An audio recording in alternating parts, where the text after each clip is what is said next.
Thank you for staying with us on the AM show. And now we talk a matter that is very pertinent, violent extremism in Ghana. The NCCE says people engage in the act to fight corruption, gain power, and sometimes as a response to underdevelopment. The NCCE on Tuesday presented its findings on this at a stakeholders forum following a research conducted nationwide. Today, it's a one-on-one encounter with Kathleen Addy, Deputy Commissioner at the NCCE. And I'm smiling the way I am because it's been quite a while since I had this opportunity. Kathleen, it's good to see you again. It's good to see you. Thank you. It has been a while. Yes, so let's get into this bit. In 2020, you took up the survey concerning matters of concern to the ordinary voter, and a lot of issues, a pot of issues emerged. Why the study? What was the rationale? Right. Thank you very much, and good morning to your listeners. Well, the rationale for this study is just is a reflection of the times that we live in. If you look at the countries all around us, and in fact, what is going on globally across the world, with the emergence of non-state actors in many countries, even established countries that have more power, that have better resource security and all of that. The level of instability that is emerging suddenly in those countries. And then you bring it to our continent and see the level of instability on the continent for a few years now. If you remember the terrorist threats in Kenya and so on and so forth. And more recently, events in Nigeria, events in Niger and Mali, and most unfortunate events in our northern neighbor, Burkina Faso, where a good swathe of the entire country is now under the control of rebels, you know. So, and I mean, you remember there was an explosion, there was an attack in even Ivory Coast a couple of years ago. So looking at all of that, we realized that we're actually in a very vulnerable position in Ghana. We are blessed to have had relative stability over the years, and very little of these sorts of threats that occur in this manner of extreme terrorism. Fortunately, we have not experienced any such thing at the way other countries have in the sub-region. And we feel that it's very close to home now. I mean, you can't look at whatever happens in Nigeria has an impact on us. What is happening in Burkina Faso has an impact on us because there are implications for refugees streaming into the country. There are implications for even importing the rebellion into the country, and all kinds of things. And we also because you have some of these, and that's why it's pertinent that you were looking at our border areas, because sometimes there's a spillover from other countries into our countries, and when those elements get in, they foment their own kind of trouble. Yes, and the international networks that fuel and fund these activities, these disturbances, you know, have a way of infiltrating borders. They don't come in with a bang.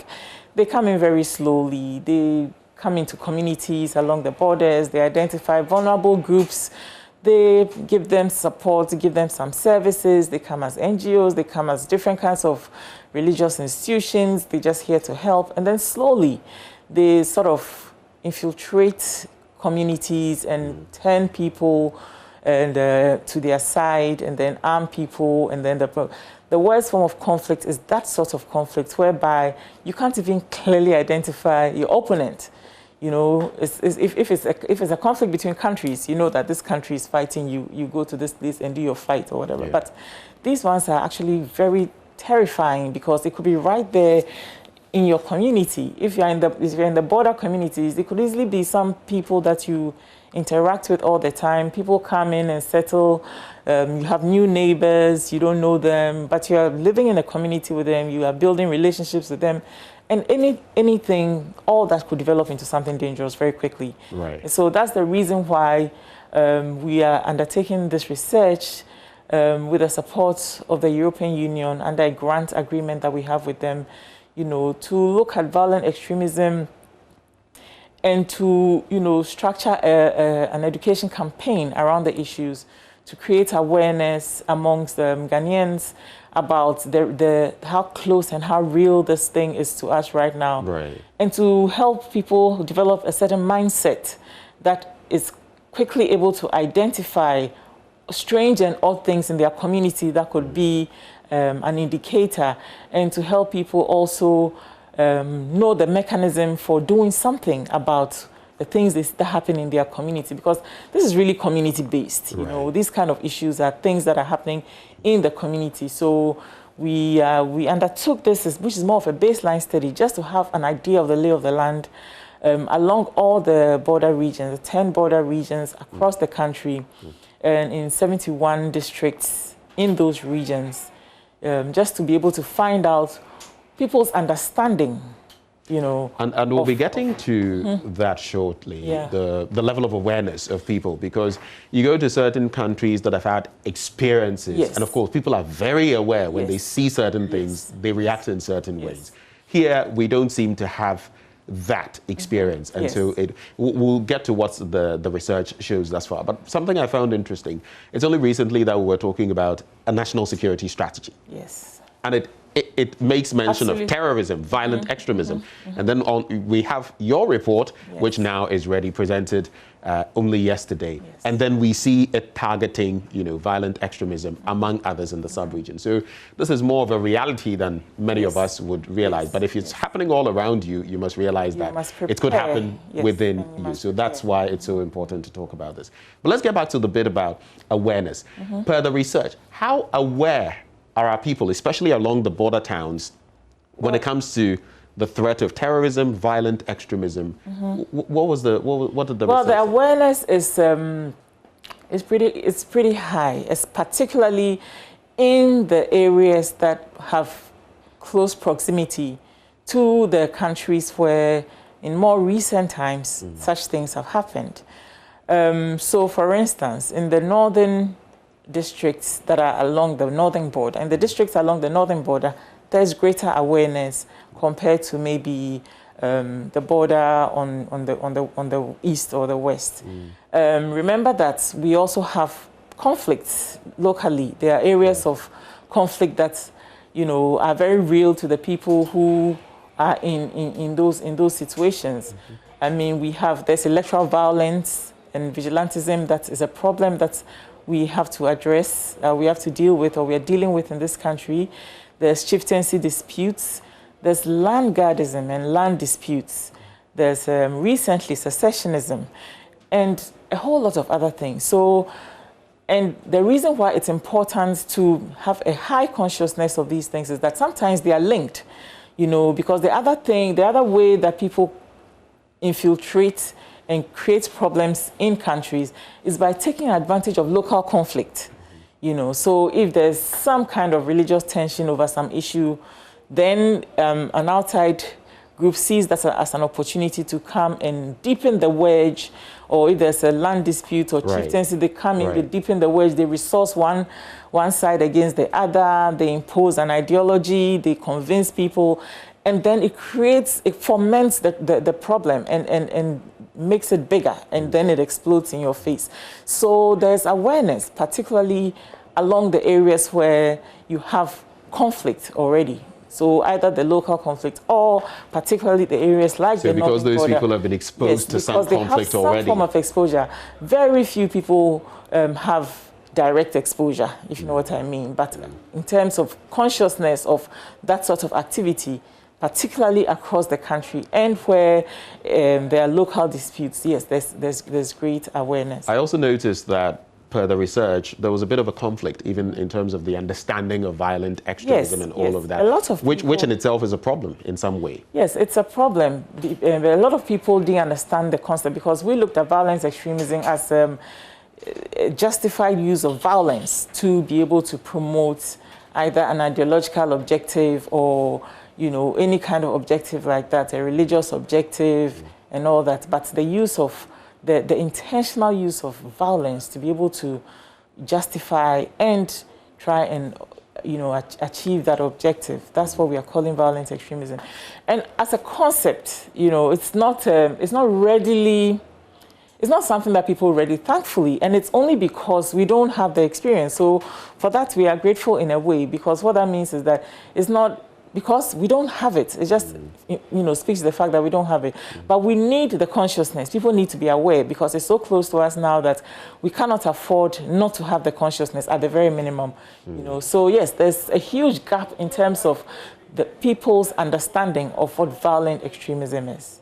Okay, so another angle that I found interesting to all of this is that while there is no real justification, so to speak, for extremist activity, I mean, across the world there are laws, international and local as well, but you would find that, again, in different countries, there have been instances where people have reacted in certain ways for certain reasons that some may even call justifiable, like fighting corruption, like underdevelopment related issues. And that also feeds into your report, because apart from gaining power, which I want to seclude for now, some of the responses also showed people leaning towards this in terms of wanting to fight the monster of corruption, wanting to do away with underdevelopment and all of that. Absolutely, absolutely. I mean, unemployment is a huge risk when it comes to violent extremism, because the unemployed young people who may not have a sense of hope, for the future, who do not see a light at the end of the tunnel, and if there are so many of them and they think that there's no opportunity for them whatsoever, this becomes a real threat. Because when, like I said before, those who foment these problems have a method. They have a very well-tested method that they've used in other places, whereby they come, infiltrate communities, identify the vulnerable, and the vulnerable, unemployed young people form a good chunk of the vulnerable when it comes to these sorts of things. So yes, the unemployed are a big target for those undertaking these activities. And because of their situation where they feel that there's no hope for them, when somebody comes and is talking about a future that can be so amazing, and is giving money, because they give money, they provide services and all of that. They come into your community and they say, listen, your government has not even given you water. We will bring water to you, we will do this for you and do that for you. And then, slowly, so the unemployed, if you have a great number of unemployed people or young people, then of course your risk is higher. But one of the things I spoke about yesterday at the launch is that this is really a battle for the minds of people, because if you can sit there for somebody to convince you to do wrong, then somebody can convince you to do right. You understand? I mean, that's the way I see it. And the reason why the role of NCC is very important in this matter is because when it comes to the battle for the minds, that is where we specialize, because we need to, apart from educate people, create awareness, also create the mindset among citizens that makes it more difficult for them to be swayed to undertake these kinds of activities. So the education, will cover all of these things. It's important for awareness creation, because once you create awareness, you lower your risk, because people have a greater consciousness. For instance, if market people have a greater consciousness that when people come to the market and ask you to hold a bag, somebody says, oh, here, please hold my rubber bag for me. I'm just going to go to the washroom and come.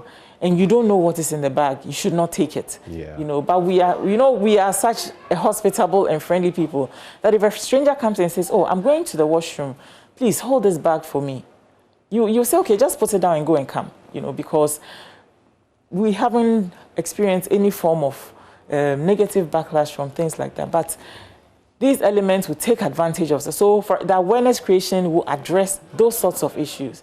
Now, the mindset change is the one that will show people that, at least let people understand that this is not real, that the promises that these terrorists and others come and make to you are not real. You can show them what happens in other countries. They promise people that they are going to build a paradise here on earth, or something like that. And then they start off by making life very comfortable for you. The next thing you know, you have been recruited, you are trained to kill, you are made to think that killing is nothing, taking human life is completely justified. And your mind is, set in such a way that you don't even mind. And then you get to a point where you are killing your neighbors. You are of course, that feeds into the indoctrination, which is what they always do. Absolutely. So there's a need for serious public education to help, change people's mindsets, particularly the vulnerable groups. Right. Now, talking about this public education, I mean, I was just looking even at the act setting up the NCCE all the way from 1993 post the 1992 Constitution and all of that. And of course, civic education is more or less what you're supposed to be doing, among a few other things. So this is novel, and this is beautiful that you've undertaken this task. But all of these elements that you mentioned, from corruption to underdevelopment, unemployment, the desire to acquire political power, secessionism, and all of that.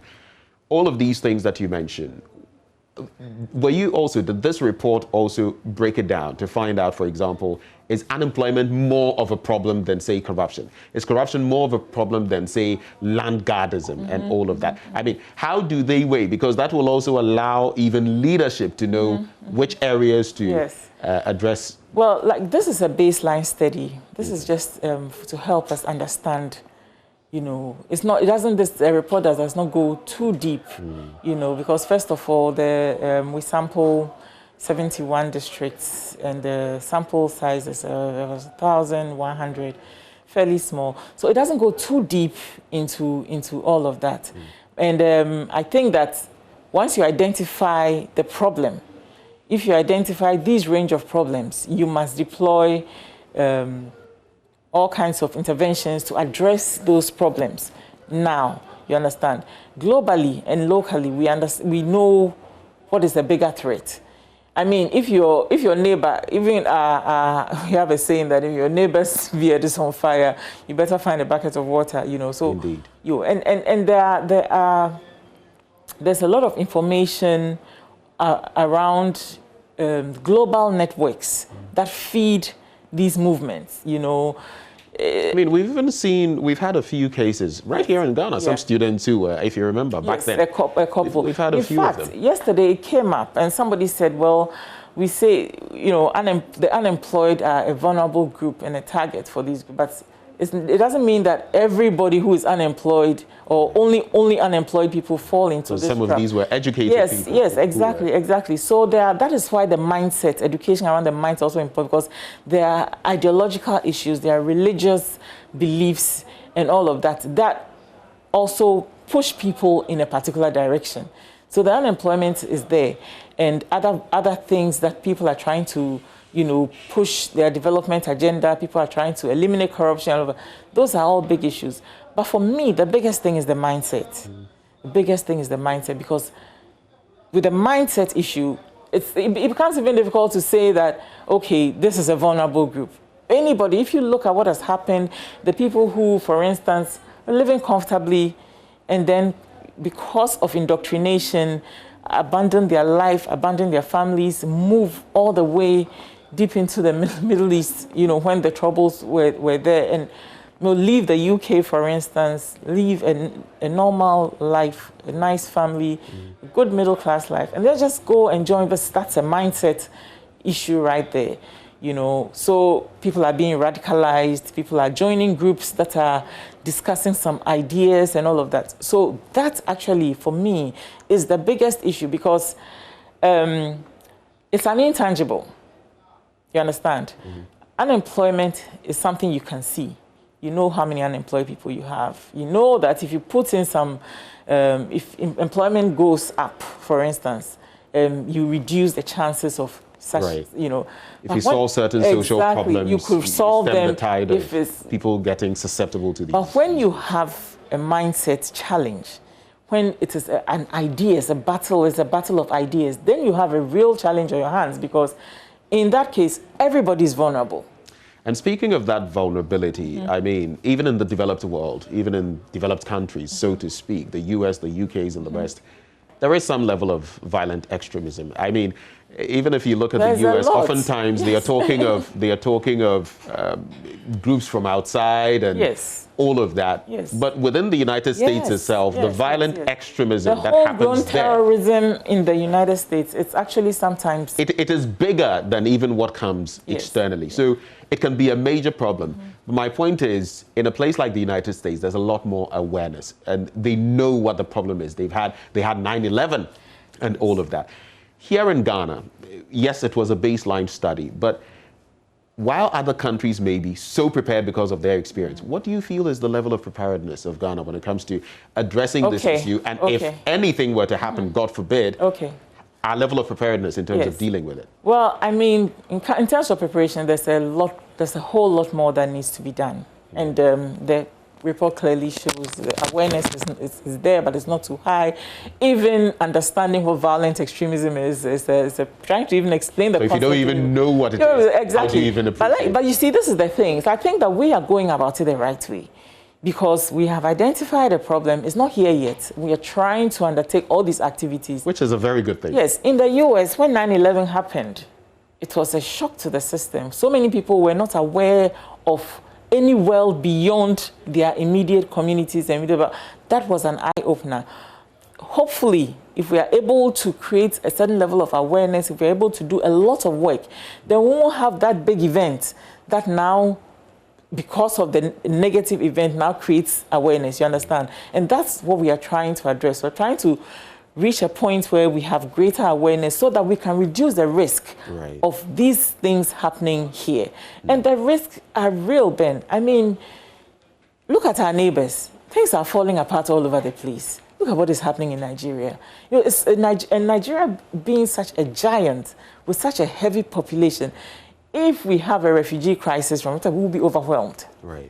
You know, and if it happens... I mean, we saw what happened even with Liberia. Yes, and Liberia is a much smaller country. And if it happens on our blind side while we were busy doing something else and not aware, then we will be really, truly overwhelmed, you know. So having laid bare all these issues, it is a good thing that we think it's not here yet. At least we don't know that it is here yet. But I say we think it is not here yet because sometimes that is how it happens. You're not even aware of the situation. There could be cells, hotbeds that you're not aware of. Totally. So it's good that we've started now that we don't have an all-out, extremist threat in the country. But moving forward, your chairperson, Josephine Nkrumah, has been pushing for government to respond to the report that you've come out with, to respond with urgency and accelerate the various interventions that would, prevent, forestall any such happenings. What do you have to say on that? What are the expectations of the NCCE when it comes to government? What should we be doing in the next? Well, I mean, we worked in collaboration with some of the structures, the national security structures and all of that in putting the report together. And so there's a collaboration already in place. We had meetings with national security about this. We've presented our report. They are very happy about it because what it does is that it gives them even more information, even more detail to be able to deal with. We expect that, at least for us as NCCE, in order to be able to do our work, that we receive the support and the resources necessary to undertake this campaign to bring the awareness and to address the behavior change mindset issues that need to be in place for us to be able to reduce our risk. So, for instance, in the border areas, some places are very remote. We have logistical challenges. Of course, this is this study. I mean, you may not even have access to electricity, talk of internet, so there could be those challenges. There could be those challenges, or even the basic a motorbike, to be able to move into communities, be able to go there regularly, understand what's going on, be able to collect data, get regular feedback, and all of that. All that needs, so we need to be collecting data more regularly. As we go on, we need to, at several points, as we go on with the education. We need to collect data to understand how the work is going down, how people are understanding the interventions that we are putting in place, and of course the general problems, the general developmental problems that we have, particularly unemployment. Right. You know, it's a big issue, but that's not, you know, that's totally out of our hands. To be honest with you, all the matters that you mentioned, I look at that as the biggest threat. It is for me. I don't know what. It is a major threat.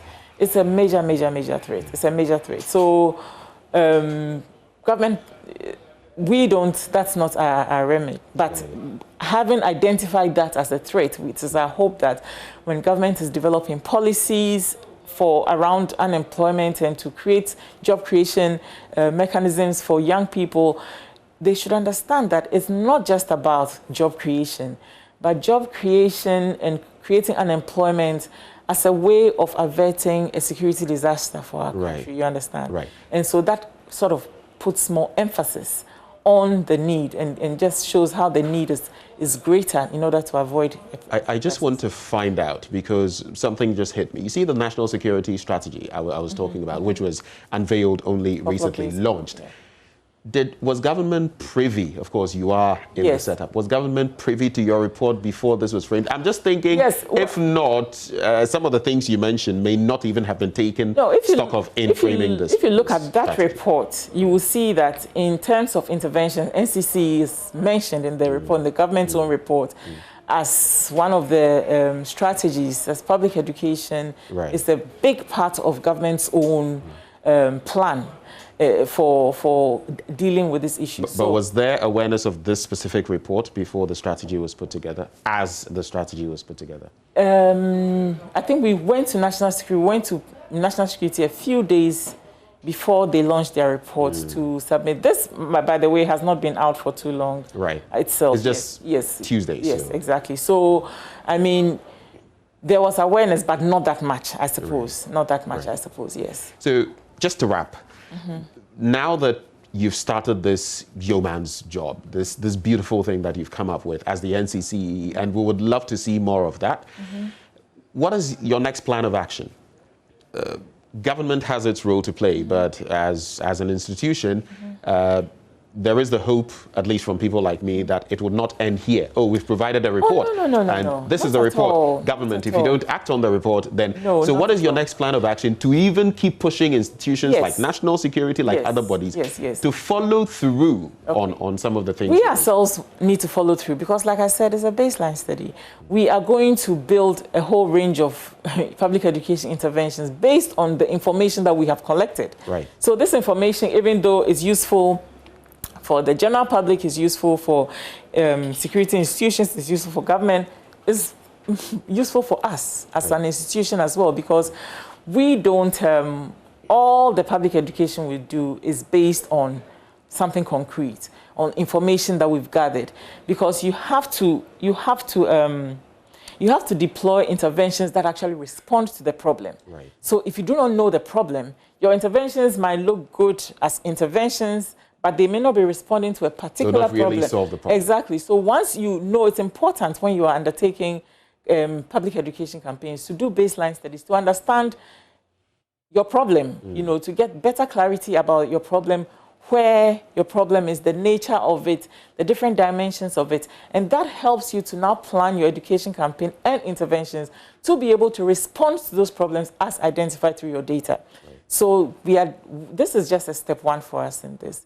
Like I said, we are working in collaboration with the European Union. We have a grant that... Is the grant still going to follow through? Yes. Or is it just for this phase? No, it's not just for the research. It's for, there's a whole, I think, a year-long public education campaign. Of course, we could do with a whole lot more if we will get access to the resources. But yes, that's what we are doing. So we have our work cut out for us. We've collected our information. We are clear in our minds what we should be doing and how we should be doing it. And hopefully, it is our hope that the report will also, you know, inform government's own interventions, which are more multifaceted. You know, there are interventions, there are economic interventions, there are security forces. Are they properly resourced? Do they have the equipment Do they have the technical know-how? Do they Especially have the capacity? around those border areas? Yes, can we respond? Immigration, are they properly resourced? How are they doing along the borders? How are they monitoring, you know, the back and forth of people going back and forth? Because you know how our borders are. A lot of, I mean, as you yourself know, the colonial history, our borders sometimes run pretty porous. Beyond that, they run through towns. It's not so much the porousness of it. If there's a line through your town, and it's one town, and you know your one town, there's an artificial line through it. In your mind, there's not a porous border. You are just in your town. You understand? And there's a lot of that all around the borders because the lines were drawn arbitrarily. You see what I mean? So there's that. So it becomes a little more complex in managing those borders because you cannot manage the borders in such a way that you as if almost you're not aware that you're in the middle of a town, that your line, your artificial line, runs through somebody's town. And you can't act as if you can't enforce that line in somebody's town in the same way as you would enforce it along a clear divide. You see what I mean? So there are issues around immigration, there are issues around the security forces and how they are equipped, you know, whether they have the technology, whether they have the capacity, whether they have the personnel who have adequate training to be able to respond. So some things are clear. This is our reality. It's happening in our sub-region all around us. And violent extremism is not something we are immune to. It is good we are waking up to it. And a lot more work remains to be done to ensure that we don't fall victim like other countries have done. It's been refreshing engaging you, Kathleen Addy. Thank you. And it is my hope and prayer that the NCCE will live up to the challenge and continue on the educational front. As usual, we will always do our very best with what we have. That is Kathleen Addy. She's a deputy chairperson at the NCCE. Once more, thank you for coming. Thank you. Have a great day. So COVID-19, well, it's here with us. When we return after the break, we're going to be talking about that research piece that shows a surge in anxiety in obesity cases in children. Find out when we return.